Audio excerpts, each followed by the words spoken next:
The Treaty of Guadalupe Hidalgo.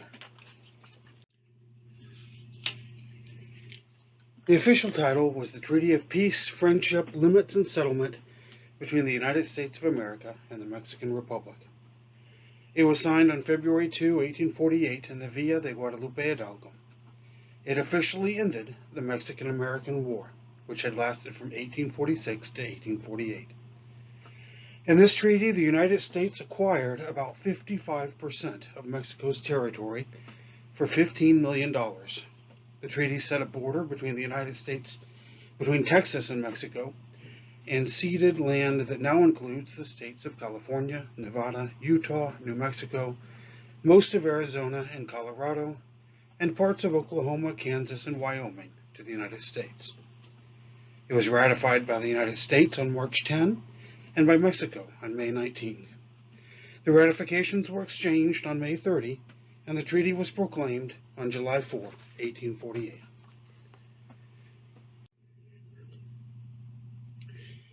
Nicholas Trist had been sent to Mexico in 1847 to work with General Winfield Scott to negotiate a settlement to end the war. Trist was recalled in October 1847. Polk recalled him because he wanted the talks to take place in Washington, and he sent orders to Mexico that Trist had been recalled as the treaty negotiator. Trist ignored the recall order. During the 6 weeks it took for Polk's orders to make their way to Trist, the diplomat realized he had a brief period to negotiate a treaty with the unstable government in Mexico. The Treaty of Guadalupe Hidalgo was signed in Mexico without Polk's knowledge. Trist sent a copy of the treaty to Polk, and on Trist's return to Washington, Polk promptly fired him and refused to pay the salary Trist had earned during treaty negotiations. The treaty was eventually endorsed by Polk and sent to the Senate for confirmation, where it was approved by a 34-14 vote on March 10, 1848. The Senate amended the treaty to delete a guarantee of Mexican land grants, particularly in Texas.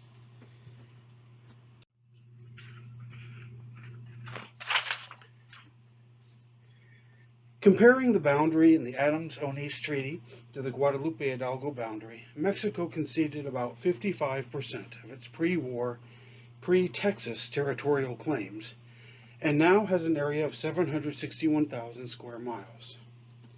The treaty gave the United States the Rio Grande as a boundary for Texas, and gave the U.S. ownership of California and a large area comprising roughly half of New Mexico, most of Arizona, Nevada, Utah, and Colorado.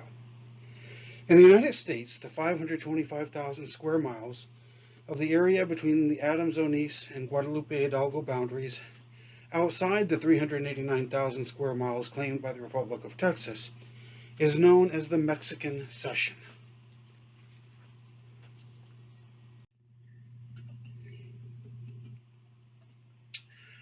Article 8 of the treaty, which you can read excerpts from on this slide, contained citizenship guarantees for Mexican Americans. It said Mexicans in annexed areas had the choice of relocating to within Mexico's new boundaries or receiving American citizenship with full civil rights. The residents had 1 year to choose whether they wanted American or Mexican citizenship.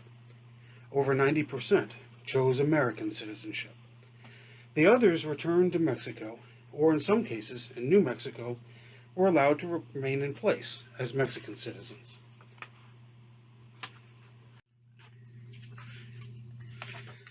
Article 9 concerned property rights of Mexican Americans. It ensured the safety of existing property rights of Mexican citizens living in the transferred territories. However, despite the assurances to the contrary, after the treaty was signed, sometimes the property rights of Mexican citizens were not honored by the U.S. in accordance with modifications to and interpretations of the treaty. Article 10 was eliminated from the treaty by the U.S. Senate before it was ratified. This article stated that the U.S. government would honor and guarantee all land grants awarded and land ceded in the U.S.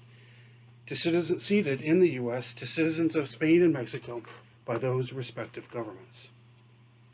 It said all grants of land made by the Mexican government or by the competent authorities in territories previously appertaining to Mexico and remaining for the future within the limits of the United States shall be respected as valid, to the same extent that the same grants would be valid if the said territories had remained within the limits of Mexico.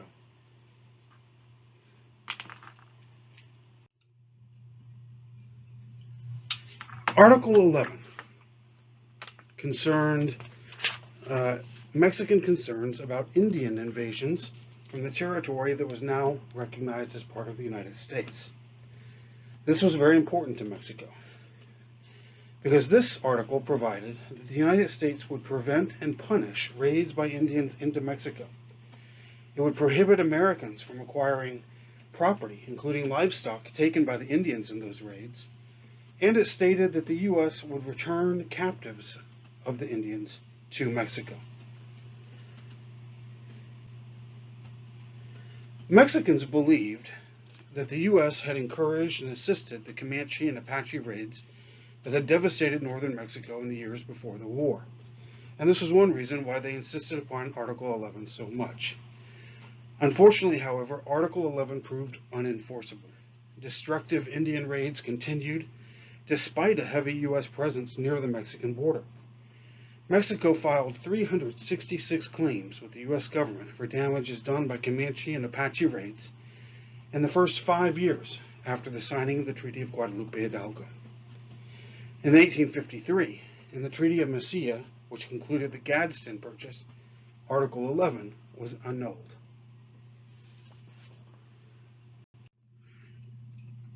Article 12 sets forth the payments that will be due to Mexico. It said that the U.S. would pay, in consideration of the extension acquired, the land that Mexico was ceding, $15 million in annual installments of $3 million. $15 million is equivalent to about $450 million today. The U.S. also agreed to assume $3.25 million worth of debts that Mexico owed to U.S. citizens.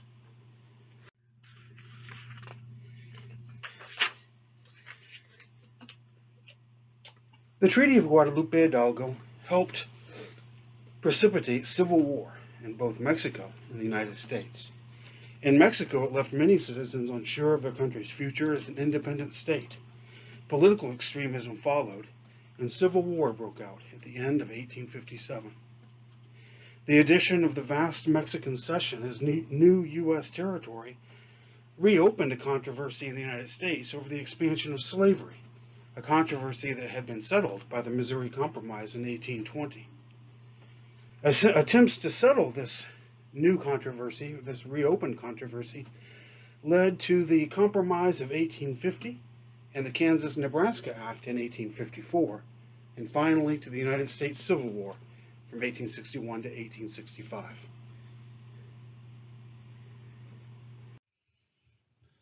The Spanish and later the Mexican governments encouraged settlement of the Territorio de Nuevo Mexico by the establishment of large land grants, many of which were turned into ranches and devoted to the raising of cattle and sheep. The owners of these ranches patterned themselves after the landed gentry in Spain.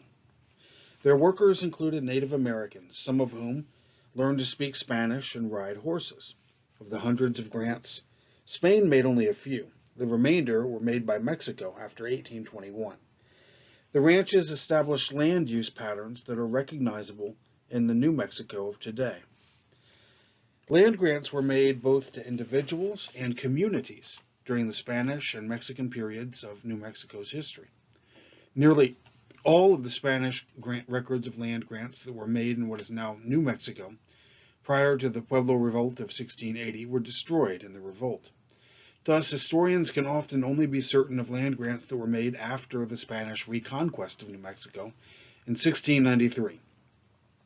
The two major types of land grants were private grants made to individuals and communal grants made to groups of individuals for the purpose of establishing settlements.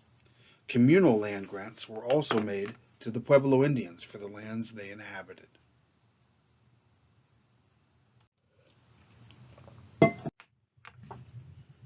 The Tierra Amarilla Grant was created in 1832 by the Mexican government for Manuel Martinez and settlers from Abiquiu, a town in northern New Mexico.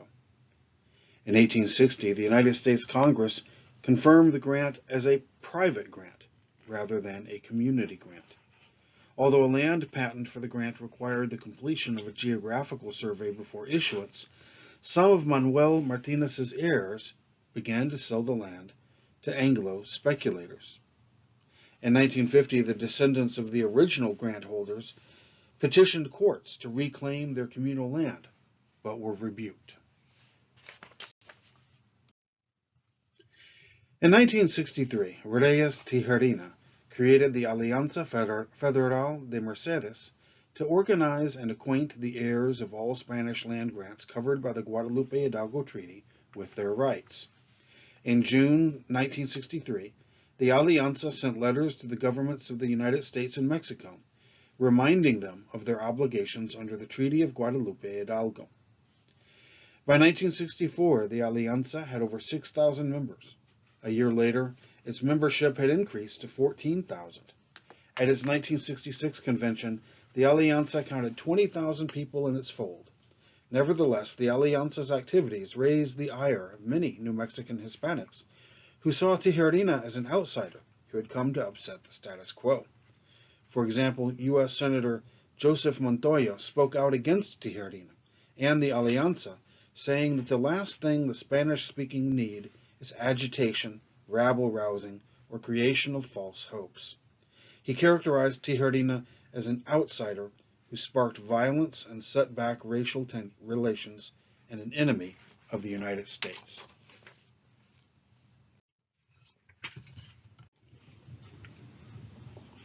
In October 1966, Alianza members occupied part of the Echo Amphitheater Park, part of the Carson National Forest that had been part of the San Joaquin del Rio de Chama grant. The Alianza set up and proclaimed the Republic of San Joaquin del Rio de Chama. Descendants of the original settlers elected officials, and according to some accounts issued visas to passing tourists. When two forest rangers attempted to remove the occupiers, they were arrested by the newly elected marshals. The rangers were tried, convicted of trespassing, given suspended sentences, and released along with their trucks. After 5 days, the claimants turned themselves in. Of the 300 people involved, only 5, Tijerina, his brother Cristobal, and 3 other Alianza members, were charged with assault on the rangers and converting government property to personal use. Bail in the amount of $5,000 each was imposed. Released on bond, Tijerina called a meeting of the Alianza in the village of Coyote. On June 3, 1967, District Attorney Alfonso Sanchez ordered police to disband the meeting, alleging that the Alianza was inspired by communists and outside agitators, and he had the state police set up roadblocks to arrest Alianza members. During the meeting, 11 Aliancistas were taken into custody.